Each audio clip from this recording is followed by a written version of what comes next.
Welcome back to the channel. Today I am here with Ephraim, and he is on my channel for the first time here. We've been in contact through Twitter, and we are going to be doing a mock draft, a little blend of predictiveness and what we think we would do if we were the GMs. So we're going to get right into it. I will be doing the odds today, and Ephraim will be doing the evens here. So the first overall pick, I am going to be having, first got to start the draft. The first overall pick, I'm going to be having the Panthers going with Bryce Young. There's been a lot of talk today. There's been some Will Levis, Will Levis talk. I put a little bit of money on it, not so much, but I Yeah, mean, it seems like it could be a Reddit scam, but I know. it's worth it. It looks crazy right now. I don't know if I can trust a random Reddit post, but it's really looking kind of eerie over there with the Will Levis talk. So yeah, Bryce Young will be my pick there. So number two, I think I had a long talk with a friend of mine over what the right move is to make here, and I do think the Texans are kind of are just not in the best scenario no matter what, because I think Bryce Young is the best quarterback, and the other three are either risky or don't have the highest of ceilings. So while I don't think if they have the chance to get Drake May or Caleb Williams next year, that Nick Caserio will be available, I think they take the best player on my board and Will Anderson. And I think you solidify the defense. And I mean, DeMeco Ryans coming from the Niners, loves to build up his team, wants his Nick Bosa. And the best way to start that is with Will Anderson. Sounds good. I like that pick a lot. I definitely agree with DeMeco coming in there. I think he will prioritize defense, and then they may try a little trade up there at 12. So we'll see. All right, pick 3 here, the Arizona Cardinals. And I still do think that this is a pretty big trade out spot, even though they do need a blue chip defensive prospect. But I think, let's see, my trade out in this situation, I'm going to go with something I think should happen, and that's going to be the Falcons trading up. I know that they have a little quarterback carousel. They signed Heineke this offseason, and they have Ritter, and they in reality they probably will roll with those guys and see if they can get it done. But they're really building a roster, investing on defense, giving Jesse Bates a huge contract, and I think I would have to do the compensation here about. It doesn't really matter since we're only doing one round, but we'll do from 8 to 3. We'll do a second and a first, and maybe a fourth next year, just to put it through. We have the Falcons coming up here, and I really would love for them to go up and get Anthony Richardson. Honestly, I feel like he'd be so good in an Arthur Smith offense, and that would be kind of like the Jalen Hurts role in the Eagles offense. I really think he could be good, and man, he could sit. They have a couple quarterbacks there, so. Yeah, and I think it would definitely be a shocker.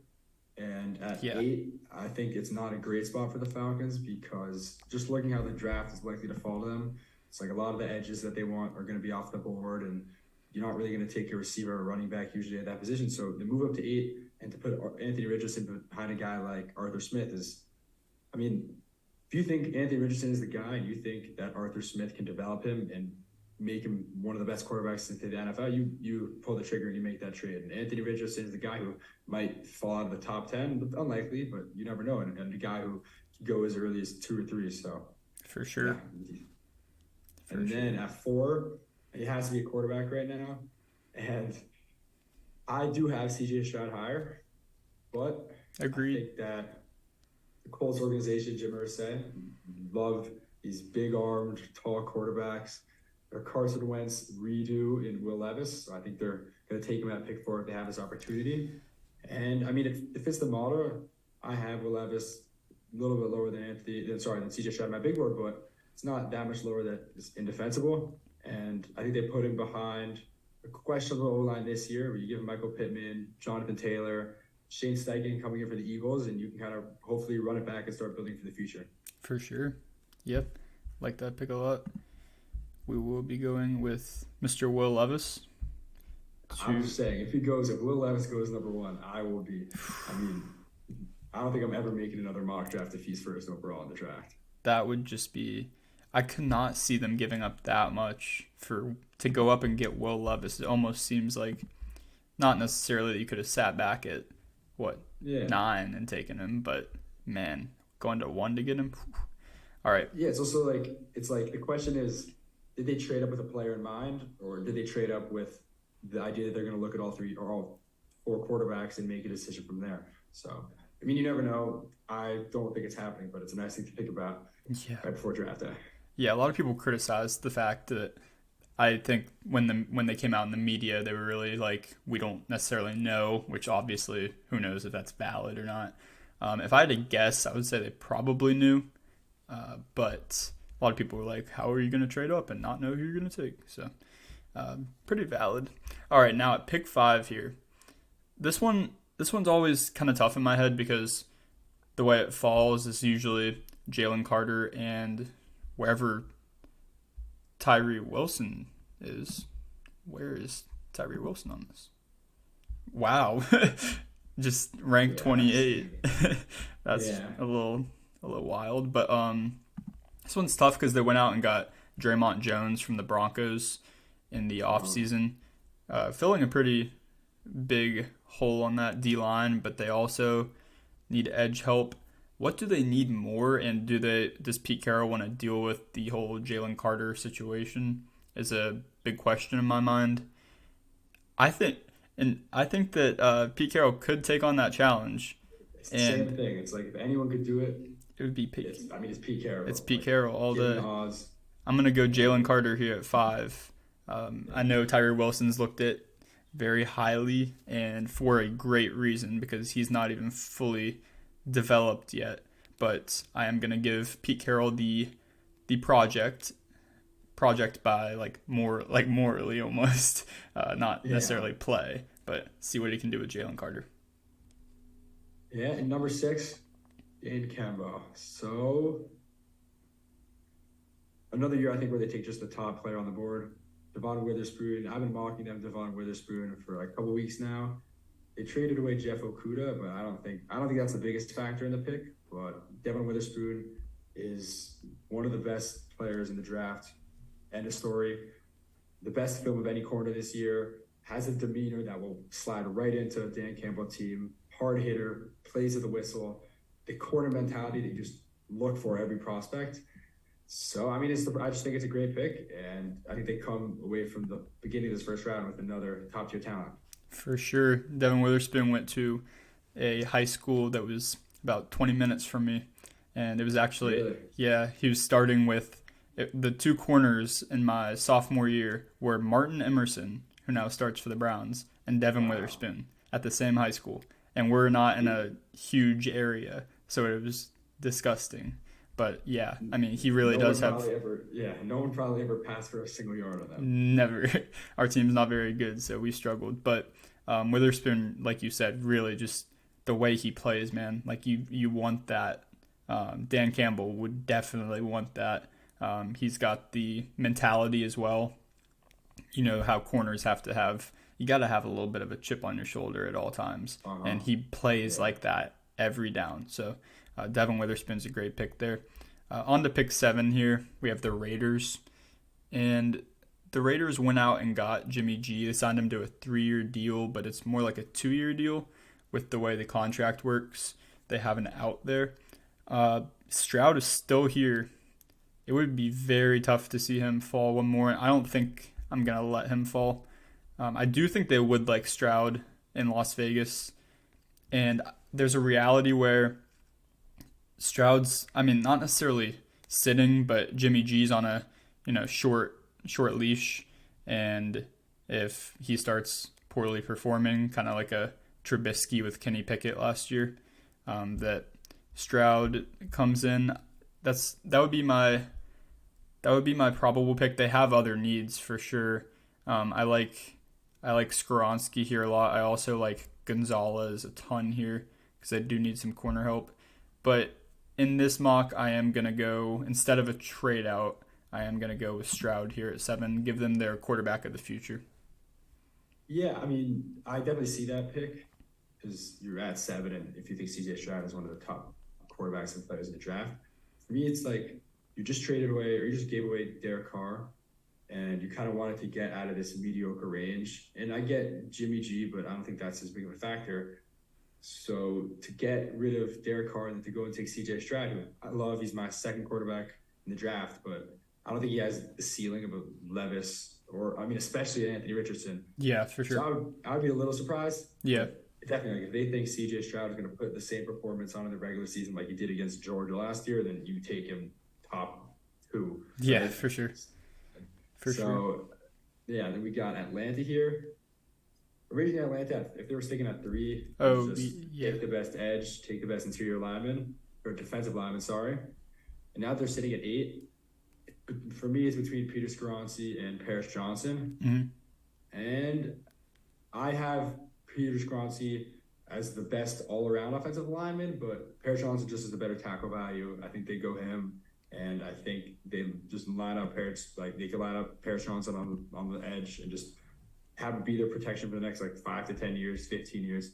I think he's a great prospect. I think he's going to do great things in the league. And when Conrad comes back, you got to make your number one priority to make sure he doesn't get injured again. Yeah, for sure. So hopefully, great stuff.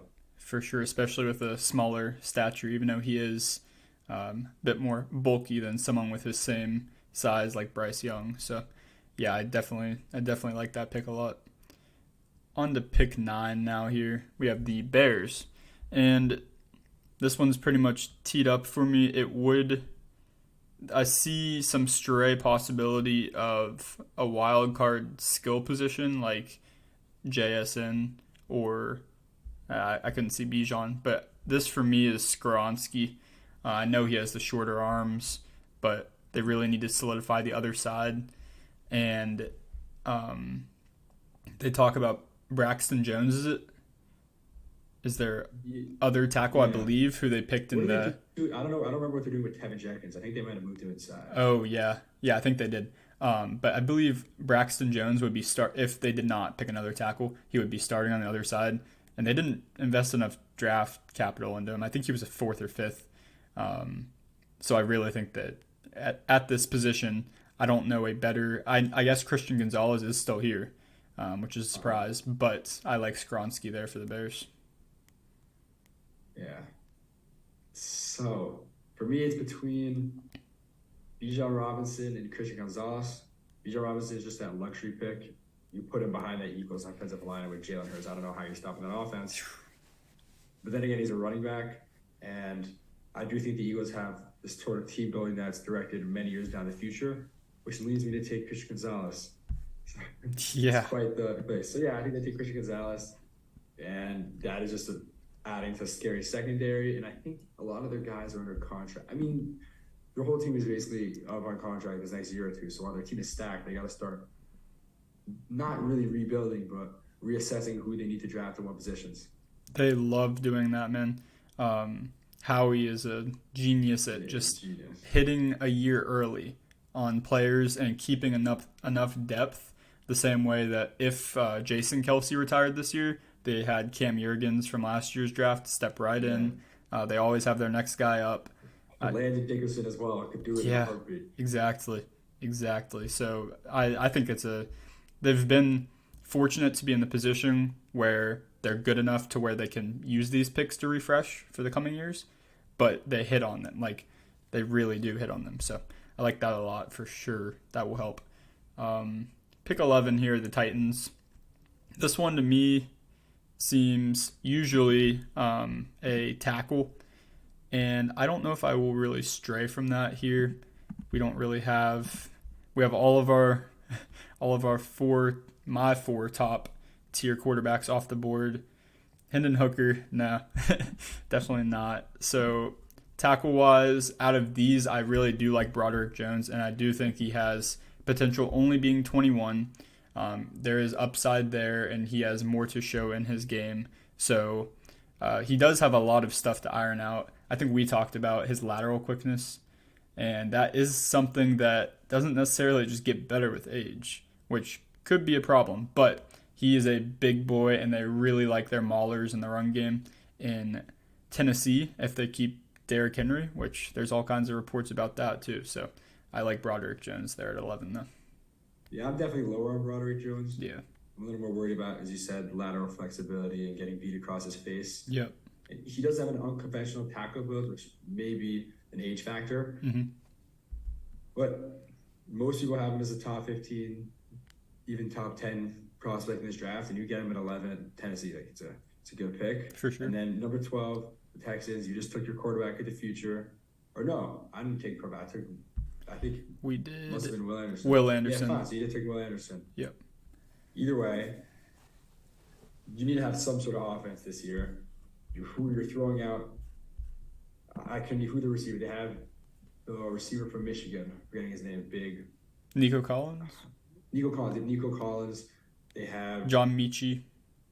John Mechie coming back. Yeah. Hasn't played it down. Nope. I think they take Jackson Smith-Njigba. Yeah, I agree with It's you. a consensus best receiver on the board. You need some offense, and he can start right away. And he's like a quarterback's best friend, so expect better numbers out of Davis Mills. I don't know how much you should expect really, but it should be trending upwards. Yeah, that's really solidifying a plan for next year, probably when you're hoping to, I'm guessing pick a quarterback there. So, yeah, I like that pick a lot for sure. They do need some help in that wide receiver core. They also went out and got Robert Woods, who's a veteran. He really didn't have a great year last year over in Tennessee, but it's always good to have someone that has a lot of experience that can help a bunch of young guys like, Collins and Mechie, and hopefully, in this case, for the Texans fans, JSN. So now, the first mock I've done with pick 13 being the Packers after that Aaron Rodgers trade.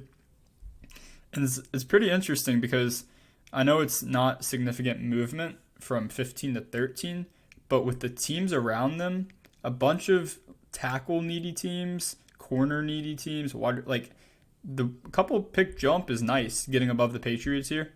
The Patriots are pretty tackle needy. They also could look at a corner or edge. There's a ton of I don't know if I'd be able to predict pretty accurately the Patriots, but we're gonna look at the Packers here. And JSN, if he was still there, would be a really nice pick. But here I would consider probably sticking with their theme of defensive players because I don't like another wide receiver enough, honestly, yet. On my board, I don't really have guys going in the first round that much. Don't have many first-round grades on guys. But here, I really think they need safety help, and I do really like Brian Branch. This is really early for a safety, but he can do a ton, and you can move him around. He's versatile. They had horrible safety play last year. They lost Amos. Darnell Savage just didn't look the best last year. This really gives them a guy that can get in the box, can be versatile, and when you get a guy that's versatile, it's the same way I think about Lucas Van Ness on a team that really needs D-line.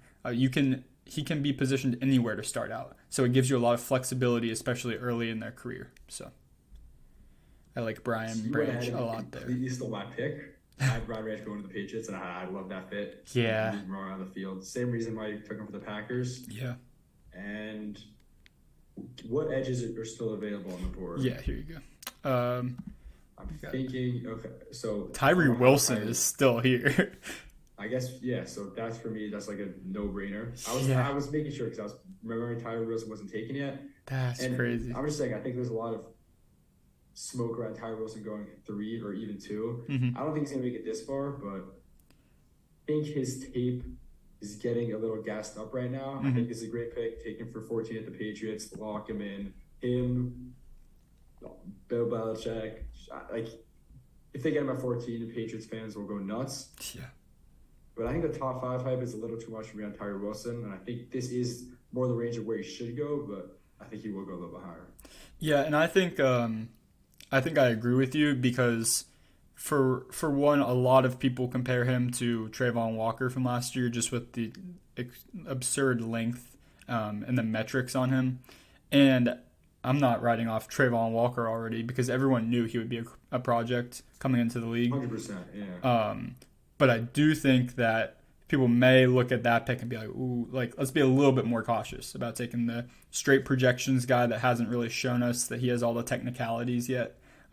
He's just big and can snap on to guys, and there is work to be done there. I'm agreeing with you. I don't think he'll get a 14, but top 5, not necessarily in the books for Tyree Wilson. The whole thing with these Trayvon Walker guys is you draft a player and the consensus is they're going to sit for a year. They're not going to be good. Even Malik Willis, who was awful this year. Yeah.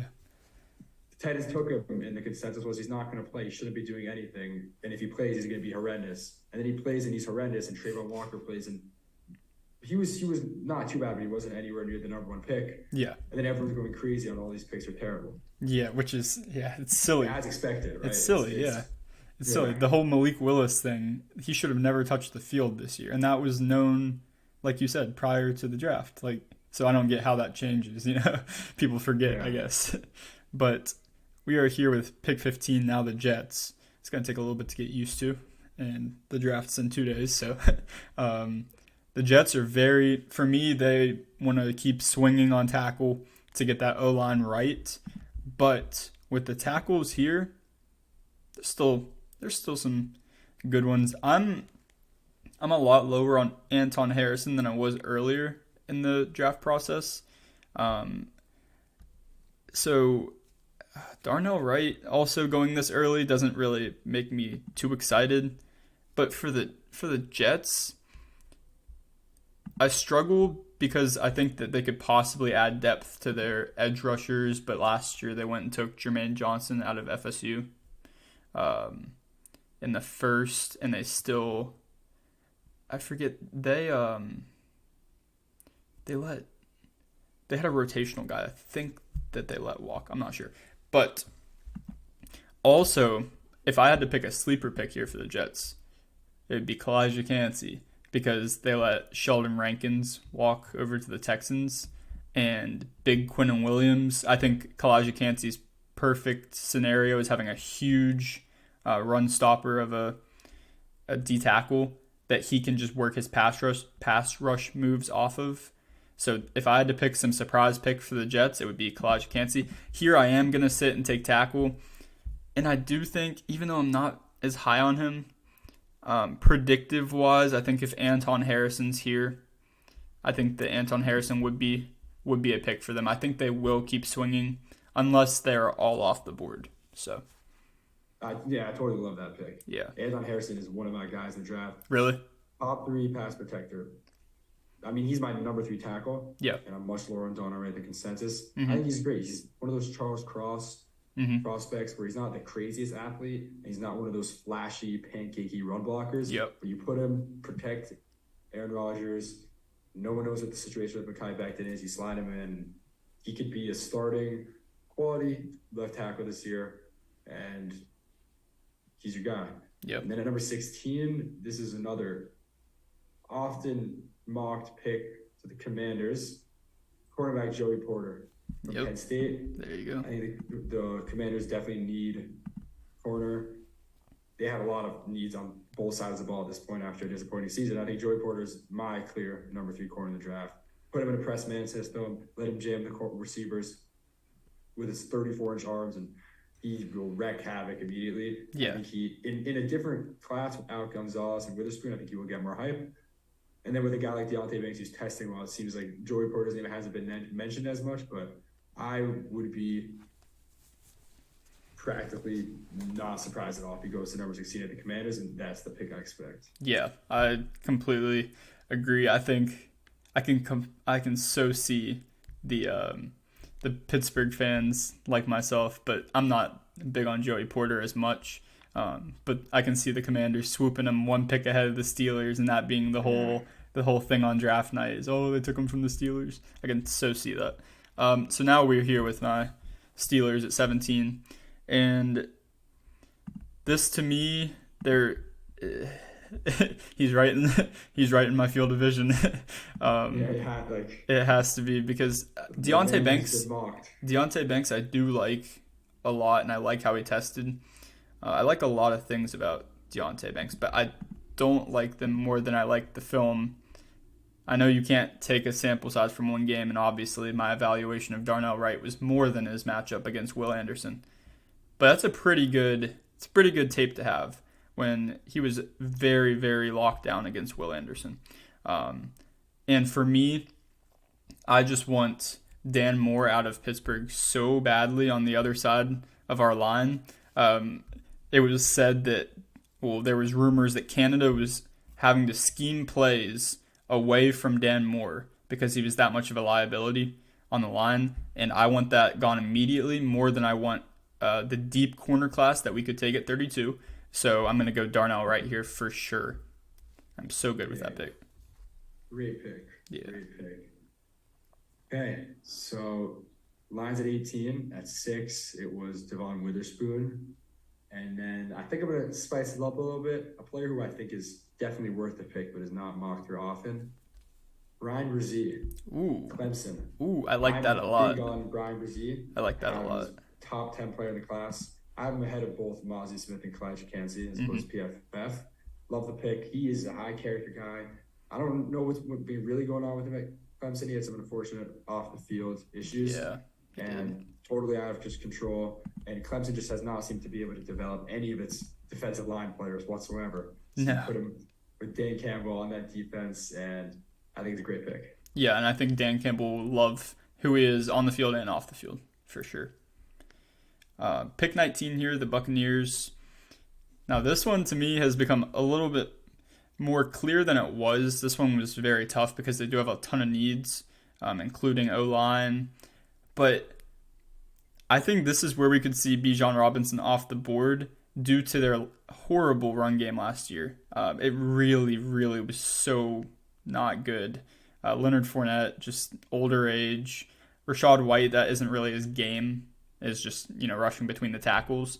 Bijan gives you a tool for everything. And if you're going to rock this year with Baker and then maybe Kyle Trask to see what you have, at least give your offense a second element, because last year they definitely did not have it, and I'm going to take Bijan Robinson here. I think he'll make the most impact out of day one, and I do think that the Buccaneers aren't yet convinced that they have to rebuild. So maybe they're trying to compete for this division. Give them Bijan. Yeah, with all the talk about Bijan Robinson being a running back, a lot of people forget that based off literally only his receiving status and the value he can contribute is not a receiving out of the backfield, but a slot receiver is extremely high. And yeah, I think if Bijan Robinson made the switch to receiver, which will never happen, and was based purely on receiving value, I think he could be still a late first rounder, which is absurd to say. I think he's the top 50 pick as a receiver. I think he's that talented of a guy. Yeah. So you take him at 19, and I think that's a great pick. At number 20, so this is, in my opinion, the hardest pick for me to mock in the entire draft. I've been saying this for a little while now, especially with Jalen Carter at 5. You don't want to take Elijah Cansey here. Yeah, it's Jalen Carter at 5. You don't want to take Elijah Cansey here. So there's 2 ways I usually tend to look at this. So at guard, there's O'Cyrus Torrence, who I'm lower on, but he could plug and play immediately on the Seahawks, protect Geno, Kenneth Walker. And then the other route is Jordan Addison, the receiver from USC, who I like a little more at the position, actually. I think you pair him with Lockett, who's getting older, DK, and you just stack that offense with Kenneth Walker. And you give all the tools for Geno to succeed. Geno has 2 years, I think 2 years on the contract, but they could really get him done anyways. It's a really flexible deal they made for him. You take Jordan Addison, and you can have one of the most exciting offenses in the NFL. For sure. Yeah, I like that pick a lot, and it's kind of in that same Eagles mindset of they're kind of getting Lockett's next, little replacement. Addison doesn't necessarily play in the same way. I've always admired Lockett's ability to avoid contact and really prolong his career. Addison gives you a threat at all 3 levels of the field. He is a sneaky football player compared to his testing scores. He's much better on the field, and when you watch him on film, you don't just watch the tape. Yeah, that's all I gotta say. Watch exactly. The tape. You don't. He's not the biggest guy. He's not the fastest guy. Watch the tape and tell me he's not a round 1 receiver. Exactly. Yeah. You don't stumble upon a Biletnikoff. Jalen Hyatt may have, but you don't stumble upon one in a much more pro-style offense at Pitt. So on to pick 21 with the Chargers here. And I know that the Eckler rumors were swarming, so Bijan would have been a pretty solid option for them. I've always been so huge on, I think Keenan Allen is so washed when it comes to the ability to create anything. And yes, he can still catch the jump ball, which gives him good value. He's still a good receiver. Mike Williams, also tall, physical guy. They need some speed on their offense badly. I do think Kincaid would be an option here just because of how elite of a receiver he is. But this may be a bit early, and I think they like the Quentin Johnston archetype, but I'm going to give them Zay Flowers because I think that's what will actually happen on draft night. This is early, in my opinion, on Zay Flowers. I'm a little bit lower on him just because I know he has the dynamic abilities and the run after catch ability, but he didn't really show it that much other than a couple really good clips in college, in my opinion. He's exciting, he's fun, he's electric. He will give them that playmaking ability that they need so badly. Give Herbert someone that can have some speed and create after the catch. But I think that's actually what will happen on draft night, so that's why I'm picking that one. I do think that's a high possibility, but I just do not get the round one hype of Zay Flowers. Yeah, me neither. I see people putting him as wide receiver 1. That's crazy. It's very crazy. He's a slot-only receiver. Yep. He's very talented. He's very agile. But you look at his role in the NFL, I think he's like 5'10". He's 9, I think. 5'9". Yeah. Put on some weight. He's 30 or 29-inch arms. He's a small catch radius. And he didn't run that well at the combine. He's not going to be some downfield Tyreek Hill, Jalen Waddle level burner where you just put him on an offense and have him wreak havoc. He's going to be a middle of the field guy who's a small catch radius, who won't be a contested catch player, and did have some drop issues. And I think he'll be crazy efficient on 5 to 10, maybe a little bit past that on those type of catches, but I don't see him as a round 1 type of guy. Yeah, me neither at all. I completely agree on that one. I don't know. But I do think that the Chargers may pull the trigger on that one. Yeah, I fully see it. I think it's either him or Quentin Johnston at the pick. Whenever one's available, I think both will be. At 22 with the Ravens, so people have been putting Quentin Johnston. I think he's falling. And I think this is a pretty obvious pick. The corners are mostly gone aside of Deontay Banks from Maryland, who tested phenomenally, should be a round 1 lock at this point. I have him graded as an early to mid-second rounder, but I'm kind of a load on that. I think the NFL is much higher on him than I am and some other media is. So I think you take him, play him on the boundary, and I think he fills a need for them, and he's great value. Yep. I went to high school in Maryland, grew up in Maryland, went to University of Maryland. Sounds pretty fit for me, for sure. Yeah. So we will... I think they took him right in front of the Vikings, who would have loved him. Pick 23 here, the Minnesota Vikings. And this is one where I'm going to take one of my guys that I like a lot higher than a lot of people do, and that is Cam Smith from South Carolina. Big fan. I love Cam Smith, man. I love Cam Smith. And he really, to me, not only, I know people make the J.C. Horn comparison, which is very lazy because they went to the same college, but to me, Cam Smith plays with that same kind of tenacity that someone like Witherspoon plays with. He can make plays with a smaller frame. That's a little bit of a concern there.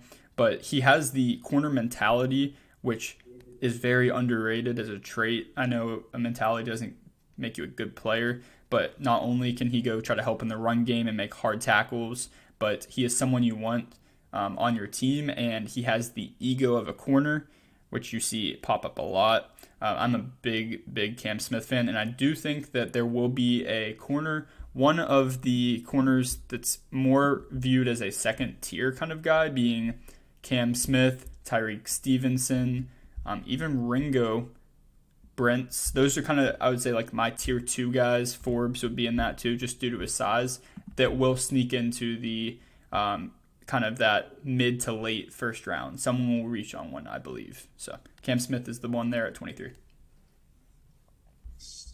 24th pick, I've often mocked the Jags Brian Branch. Fortunately, he took him like 10 picks earlier. That would be a beautiful pick for the And Jags if he was there. I don't think it's that bad because they got lucky that Nolan Smith fell all the way to them.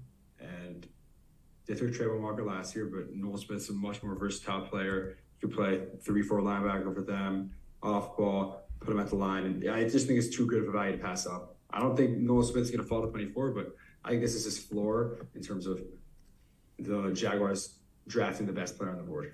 Yeah, for sure. Yeah, and like you said, pair him with Trayvon Walker. He is really, and not, I wouldn't say an anomaly, but the size is just so slim and slender, so much different than usual what we see out of edge rushers. But his quickness off the snap, his ability to bend.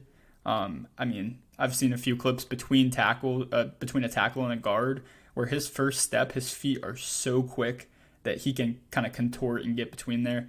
I think that we could look at Nolan Smith in a couple years and say he kind of changed how we look at that position in the fact that he's more of just athlete, more of speed, obviously his crazy combine.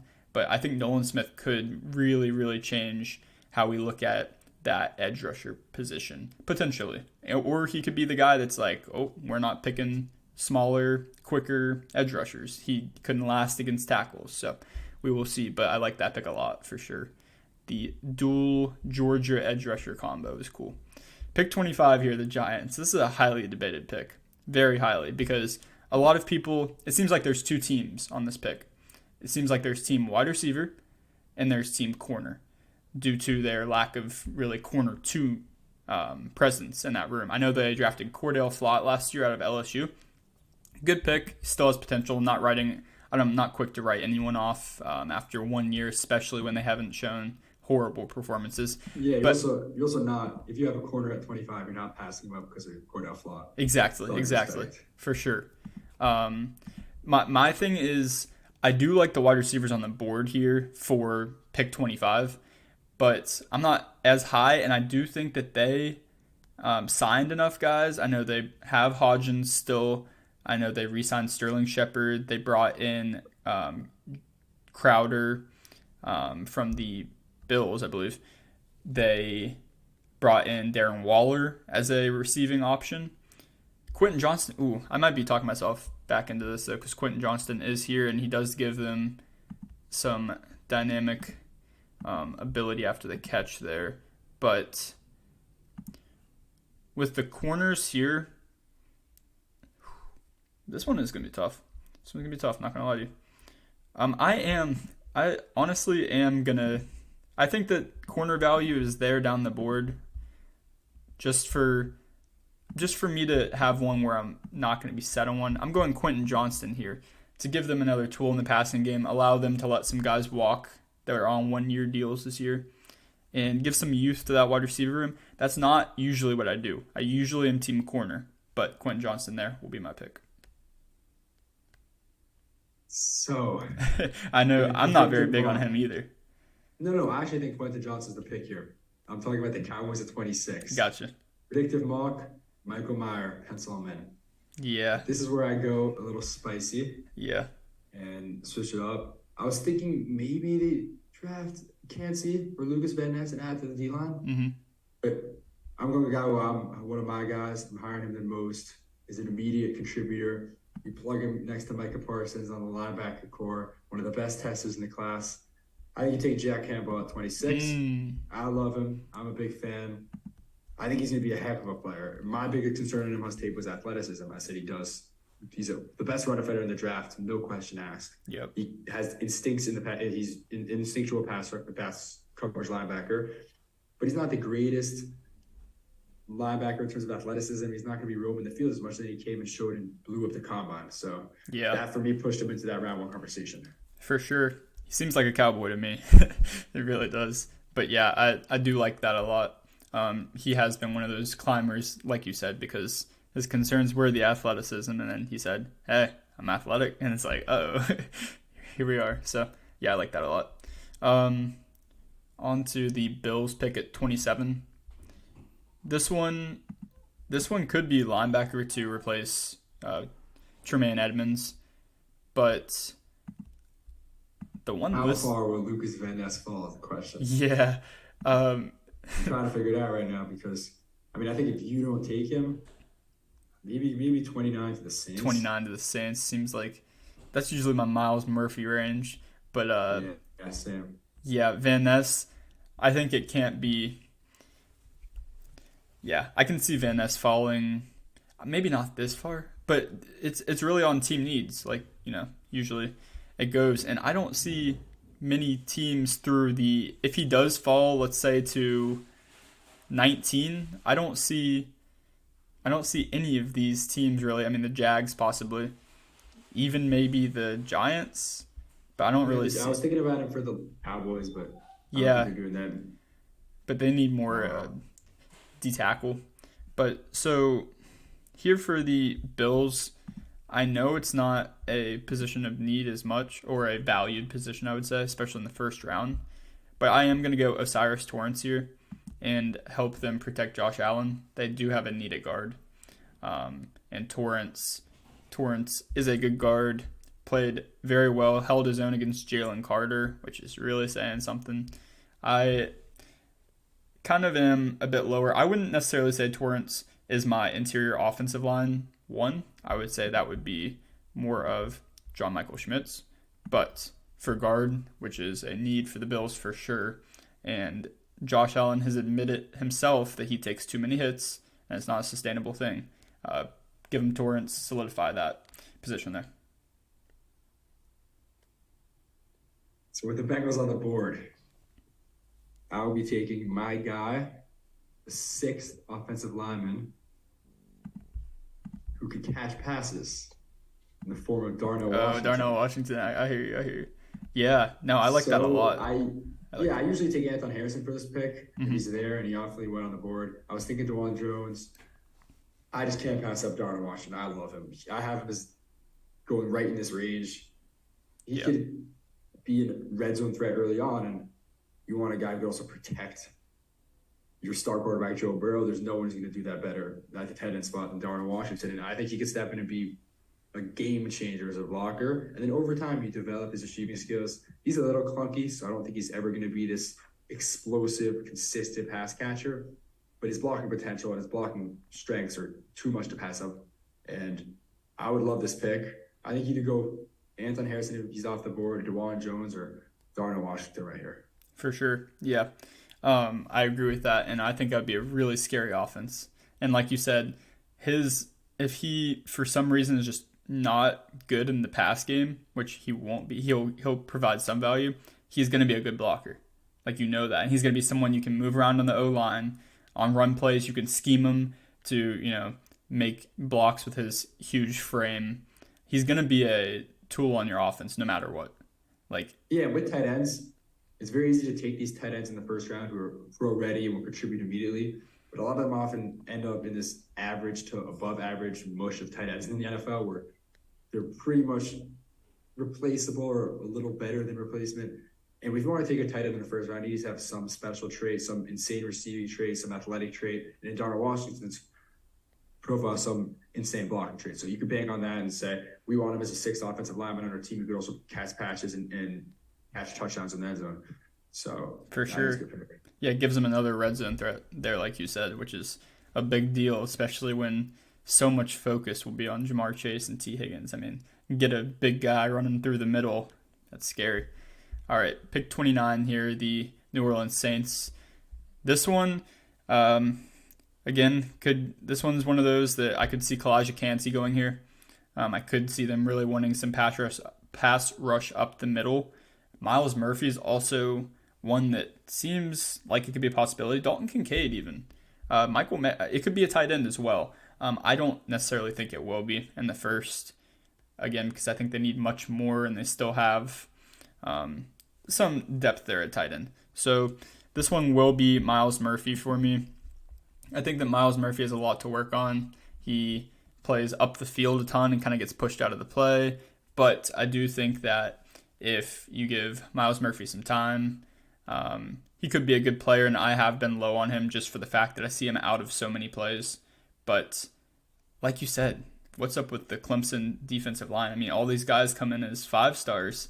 and I hear their name early in the process, years before they're supposed to get in the draft, and it's like they don't develop. KJ Henry as well. Yeah, This is like Miles Murphy, Brian Brzee, KJ Henry. yeah, like you I don't just know. I don't know. it's like they're mocked like a year before in the top five, top five, top five, and Yeah, then maybe Venables left when the yeah, defensive coordinator was one of the best defensive coordinators in college football leagues. There's yep, obviously going to be a step back with the defense, but for them not to progress in individual talent and skill and fundamentals is just very weird, very weird. weird. Yeah, Okay, I mean, the board falls out like this for the Eagles. Good luck to the NFC because Lucas Van Ness is the obvious pick here. You could debate him even going at the number 10 pick. He's one of the best edge rushers in the class. He's a speed to power guy. He was with the best bull rush of any defensive player in this class. He bull rushed Paris Johnson, Peter Skronsky, which I'm 100% confident they will show on draft night. He does have some limitations in terms of bend, and he needs to work on other moves, but he's a guy who could just win immediately with his bull rush and defend the run. And you hope over time he could grow other parts of his game, and then he's an alpha edge rusher on the right side. And I think he can play some inside and defend the run from there as well. yeah, for sure. I like that pick a lot. And again, it's like, I mean, if this was the Eagles draft, man, Gonzalez Yeah. and Van Ness, watch out. They're going to be right back in that Super Bowl. These are both picks that are refreshing, much needed, really, position groups. They have players already there at those position groups, but these guys are really locking them in to be good for a long time. So I really like both of those picks. It's a great Eagles draft. It's funny. I saw a tweet that it's almost like when you're doing a mock draft, Eagles fans never agree with your picks on your two picks in it. But this one, I could not see an Eagles fan being like, no, come on, man. Like, how much better could it get? So, I would also think a lot of people would be surprised watching this video of Lucas Van Ness going at 30, but I do think he will fall further than Crazier things have happened. Exactly. Crazier things have happened. For sure. I saw JOK fall so much further than I thought he would, and that was for some reasons. But like, man, there's some guys that you're like, how did that happen? But we'll wrap it up here with pick 31, the last pick of the first round due to the Dolphins forfeit. And this pick here, Frank Clark is gone. So I like an edge rusher here pretty often. I feel like the Chiefs always are looking at edge help. I know they went George Karlaftis last year out of Purdue. I like that pick a lot. He really kind of showed up in the playoffs at times. This one, I don't know. They have Adebaware here listed at edge. I believe he's kind of a in and out guy, isn't he? I would say he's gonna pass rush from the inside, but defend the run from the outside. But yeah, he needs to find the right scheme. It's due to his size. But here, I think I'm gonna take my pick. I mean, let's look real quick at wide receiver. Don't really like many of these guys. Out of these guys, ironically, I like Cedric Tillman. But I got to get to more Cedric Tillman 2021 tape today and tomorrow because his 2022 team was horrendous. Yeah. With all due respect, he was clearly not ready to play. Nope. So I put him much lower on my board, but that being said, I need to go back and watch his film. But I would not take any of these receivers in the first round. no, yeah, I'm Dell as the 45th ranked guy it's crazy in my mind. yeah, that's wild. I'm not gonna lie. Rashee Rice to me this high is also just not all right. But yeah, this will be edge, and out of these edges, because I don't really know another way the Chiefs would go here. Well, the rumors have. I'm not saying it's the right pick. Yeah. I think you should make. Mayer. Rumors are coming out. The Chiefs are trying to trade up for two players. Oh, Those wow. Two players are Zay Flowers, Okay. who's off the board. Yep. And I don't know why they would necessarily trade up, but this is just what's been coming out. And Jahmyr Gibbs, which I personally love Jahmyr Gibbs. I have him as a late first, early second player. Yeah, And early You're second. playing Jahmyr Gibbs in this offense. Good luck. Yeah. Good luck trying to stop this. So it's a running back in the first round. They have some other positions of need. But with all these rumors coming out, that thought popped into my mind that Jahmyr Gibbs, Patrick Mahomes, That would Travis be Kelce, any speed on that team is just ridiculous. So you had Jahmyr Gibbs, who's a pass catching running back who can create big plays, and plug him with Andy Reid and good luck to any defense. Yeah, I like Jahmyr Gibbs a lot. He does concern me as if he was asked to be a three down back. Obviously, that's not really going to be his full role due to his inability to really contact balance. He gets a lot of Kamara comps, which I don't really like that comp a lot, just because Kamara has a absolutely different type of contact balance.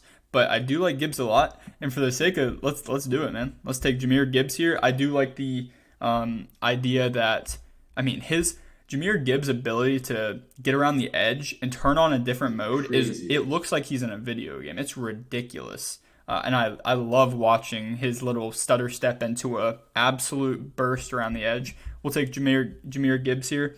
This a lot of times doesn't work where it does the grade your draft thing, but we can just look here at the full results, and we really attacked early with the quarterbacks, and then Stroud kind of fell a little bit. I had an interesting trade up, one that I don't necessarily think will happen. I don't think you gotta throw out some trades come game day. Exactly. So one of these might happen. Exactly. I don't think the Falcons will move up, just because I think that I don't think they're not Malik Willis level off of Ritter, not even close. So I think that they'll rock with the Ritter Heineke kind of combo this year, not necessarily go get Richardson. But in my mind, if I was the GM there, I really think that could be such a fit. So I made that trade. Let's scroll down. We have the Eagles getting Gonzalez at 10. Great pick. Beautiful for them. I do love that Brian Branch fit on the Packers. Yeah. I know you also liked it. I know you also liked the Branch fit possibly if he got to the Patriots, which I do too. And then the other, I think Brian Branch is either going to go, just calling it right now, either to the Patriots at 14, and then if not, I think he slides to 24 in the Jaguars, and I do not think he falls past that because I think that's just a perfect fit for their defense. And I think he's got to be one of their top guys to that team because I think he fits that defense perfectly, value, need, scheme fit, and everything. I 100% agree. Yeah. If he got to the Jaguars at 24, that's one of those like lock-in picks. They just really been looking for that nickel kind of corner that can do more, and that's that guy. So I'd be very. I'm not a Jags fan, but it'd be cool to see him go to the Jags there.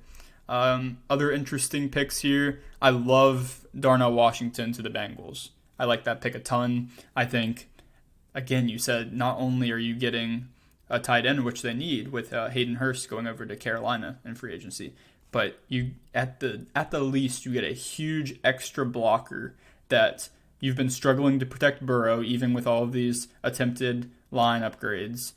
Go take a guy that can be a red zone threat and is going to help protect Burrow a bit and be able to move around. I love that pick.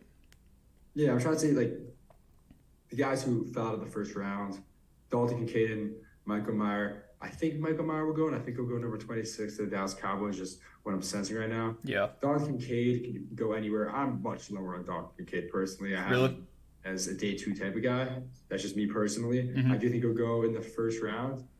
And then outside of that, there's not many. DeJuan Jones, I think, is going to go first round just because offensive tackle needs, and he's needed.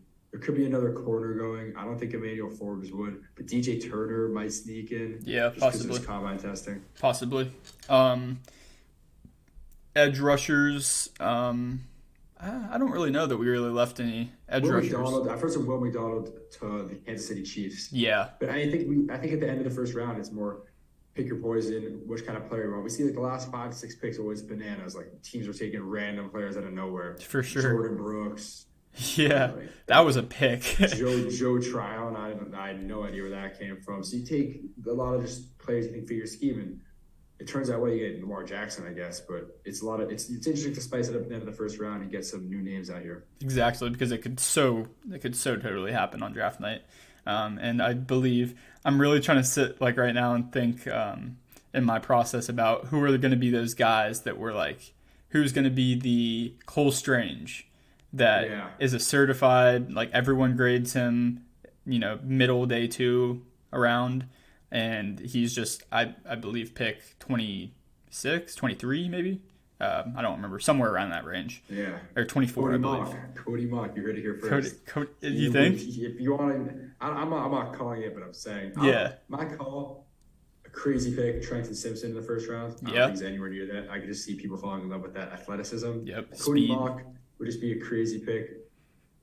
He just fits that role of like a smaller school, nasty offensive lineman. Yep. And Steve Avila from TCU. Yeah. I think he could go at 20. I think the Cowboys, I've heard some rumors the Cowboys like him a lot. Mm-hmm. I could see him going in the first round.